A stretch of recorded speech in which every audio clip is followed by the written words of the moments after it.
it's painful to cut that off. This is Art Fein. Welcome you to Art Fein's Poker Party. I'm thrilled out of my mind to have today three very special guests.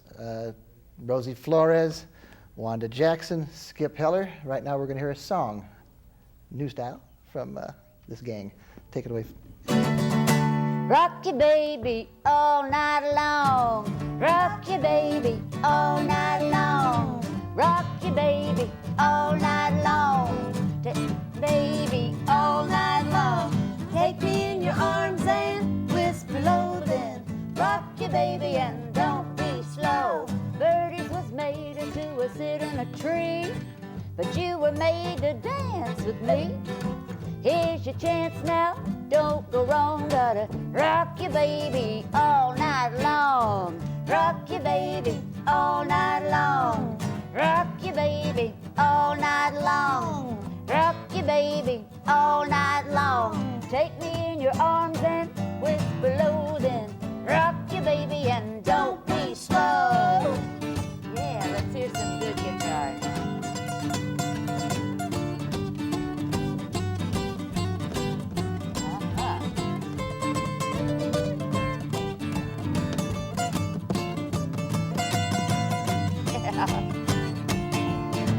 Well, I got my hair fixed in a ponytail, so when we dance, it'll really sail. If you love me then, tell me so. Oh, but rock you baby and don't be slow. Rock you baby all night long.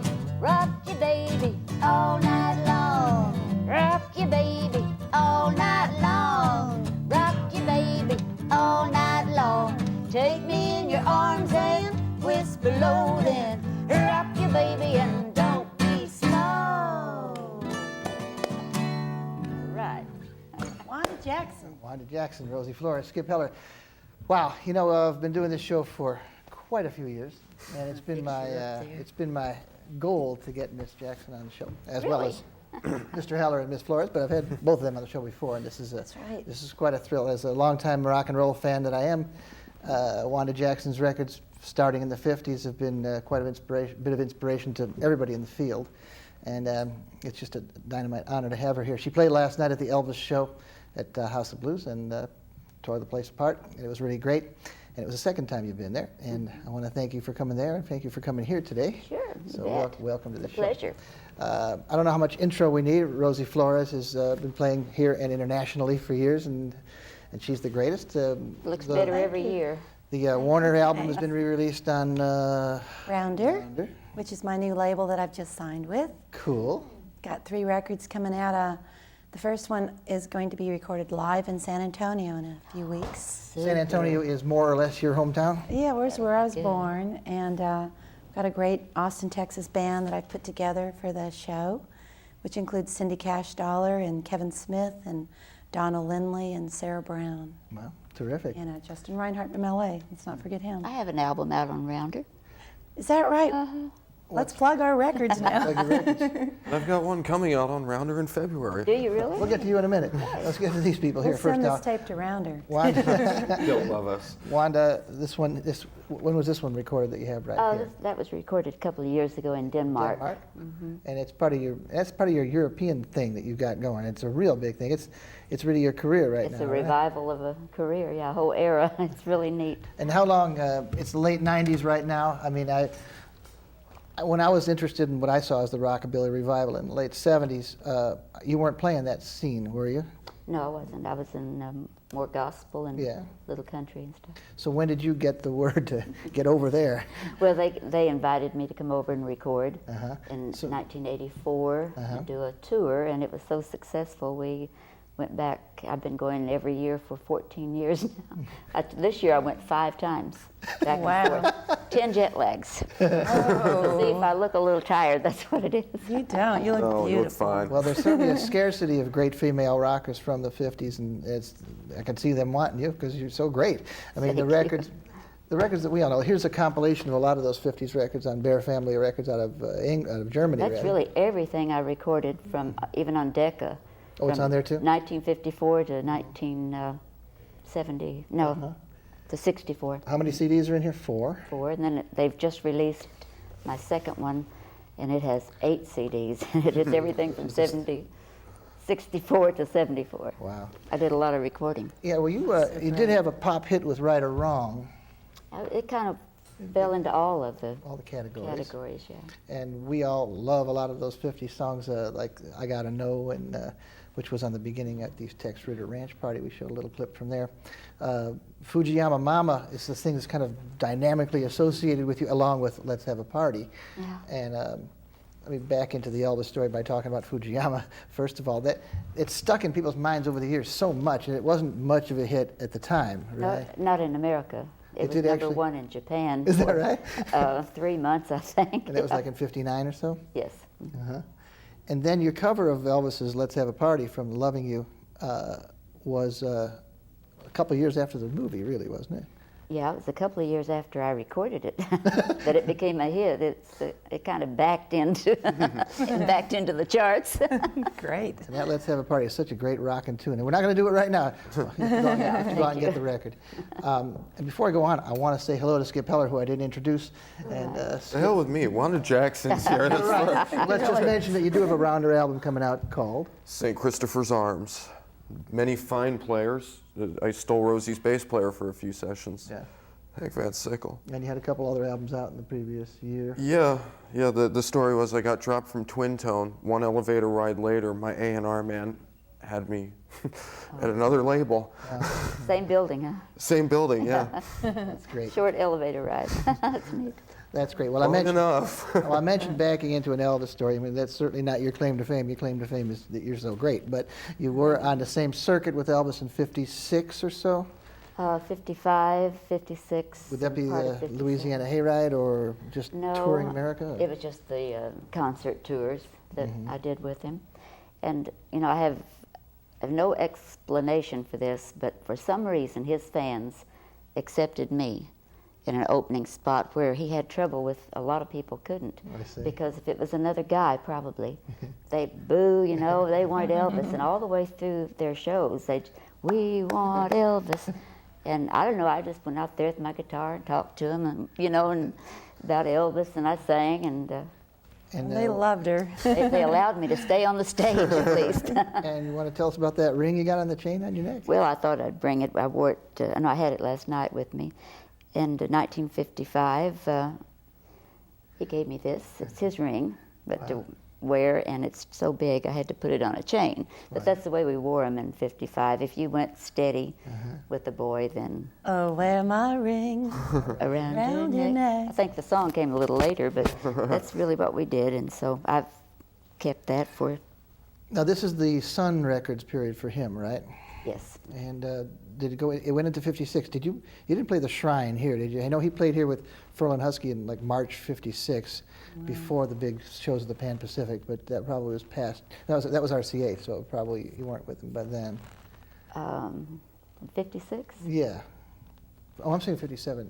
Never mind. I'm getting mixed up now. Yeah, so forget I think it. he went with Victor in '57? Yeah. Or that was late 56. 56? January 56. '56. Yeah. Oh, January? Yeah. Okay. So, I have to get out my ledger to see So these times. you were there when Rockabilly, which we all love, was being hatched. I mean, it was there. And personally, I was reading the wonderful booklet that goes with your big box set, and it was talking about your really being a young singer. You were, I guess, the Leanne Rimes of your era. Yeah, I guess so. Yeah. People really thought you were a lot older when they heard you. And you're singing country, but then all these different influences are coming into the music. Oh, yeah. And was Fast it and furious. rebellious of you to listen to this kind of faster stuff with the drums and stuff, or were you part of a movement that kind of was okay? Because, you know, when Elvis came out, it was rock and roll. When you were doing it, it was more country to it. But when he started, it's pretty country too. Yeah. Blue Moon yeah. of Kentucky and Yeah. Mr. Train, and but they used to call country singers hillbillies. Yeah. And then when Elvis, I have to give him credit because Little Richard and Chuck Berry and them had kind of fell into his music, don't you think? Or am I wrong? Seemed like he started a whole I revolution. think he started there. this whole thing of Rock the and guitar and yeah. So we were called Rockabillys. Then. And yeah, the influences, I don't, I've forgotten some of your questions. I think I have too, so just But I say was- whatever you want. it was my music. I was the age You know, your I was age group. 18. Yeah. So this was the music I danced to when I went out, that I listened to and I bought. So it was only natural, I think, that I would sing it. And Elvis gave me the courage to do it. He really said, "You've got to do this. This is the music of today, you know." I said, "Well, I'll give it a try." It took And me, boy, could she do it. it took me a couple of years to get the nerve, but Well, how did you meet him originally? on our first tour together, and we met at a radio station. We used to go out to the radio stations in the towns, and they'd interview us, play our records, and we'd invite everybody out. How many of you were on that tour? Oh, well, there's about 4, I think, 4 names. Elvis, me, and Bud Decker, and somebody else that was popular at the time.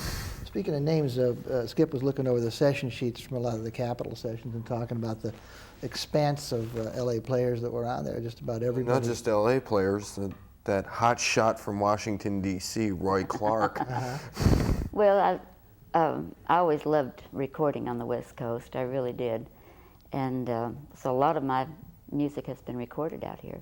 Buck Owens used to play rhythm on my sessions, you know. When he was so poor, he didn't have a guitar case that even had a handle on it and had old white tape all over it. He'd carry it under his arm.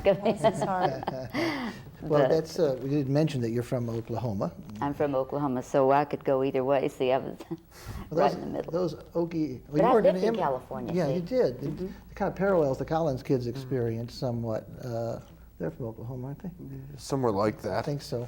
But they moved here and really settled here. Yeah. And then you interacted with them quite a bit locally, I suppose. Oh yeah, I was a big fan of theirs. Yeah.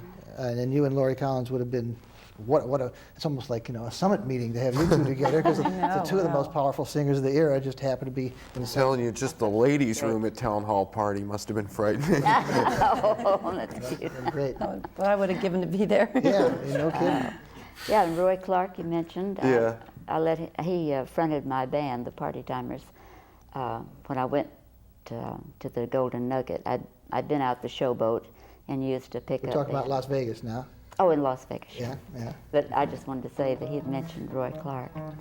And then he played on a lot of those sessions with the rock songs. Yeah, it's just the guitar playing on Funnel of Love. Yeah, it's oh just yeah. great because Yeah, I it think sounds he like was a playing that sitar. with the salt shaker, I think. Oh, really? He'd pick up ashtrays, glasses, anything, and play. He was a wild man.